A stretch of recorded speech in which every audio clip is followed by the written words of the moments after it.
really important to understand for power production, for knee health, for back health.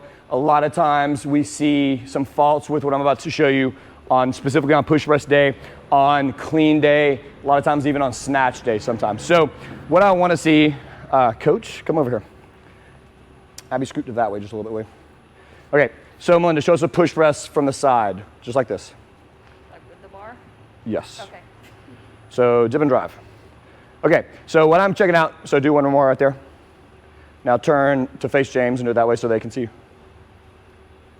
Okay, so what Melinda does well and what I want you guys to take notice of is, so come back to your front rack. So just go to the dip.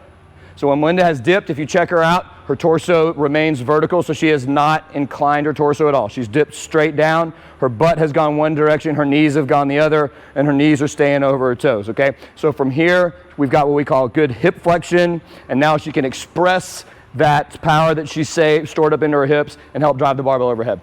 Now, one thing that we see a lot, again, mostly on push press day, and then again on clean day, a lot of times we see what we call a muted hip. So instead of dipping, hold on a second, instead of dipping straight down, butt goes back, knees go forward, what's gonna happen with my muted hip is, so stand up, muted hip. Now what happens is what we call her pelvis is chasing her femurs. So in other words, instead of her butt going back and her knees going forward, her butt and her knees have gone in the same direction. Now she hasn't closed her hips at all, so there's no power stored here, and she's gonna be depending just on her quads to help get her barbell overhead, okay? So the way this looks on push press day is, so do a muted hip push press, just like that. We see this a lot.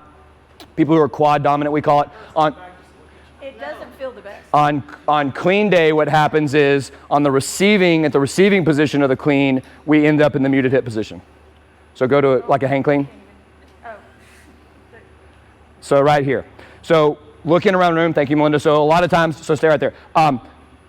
If you notice that your heels are coming up, if you notice that you can't wiggle your toes pretty freely, that's probably a good indicator that you've got a little bit of a muted hip because too much weight is in your toes. To your point, another thing that we notice is even just by coming unloaded into this position, I can already feel the strain on my knees. I can feel the strain on my lower back. So you can see how a lot of times when people complain about knee issues, back issues, it's really common that they tend to have a muted hip because doing this over and over again over the course of hundreds or thousands of reps, that's a lot of shear force built up on our knees and our backs and will end up causing us some repetitive stress. So today, when we're lifting, let's focus on at the bottom of our dip, butt back, knees forward, chest up, driving the barbell overhead.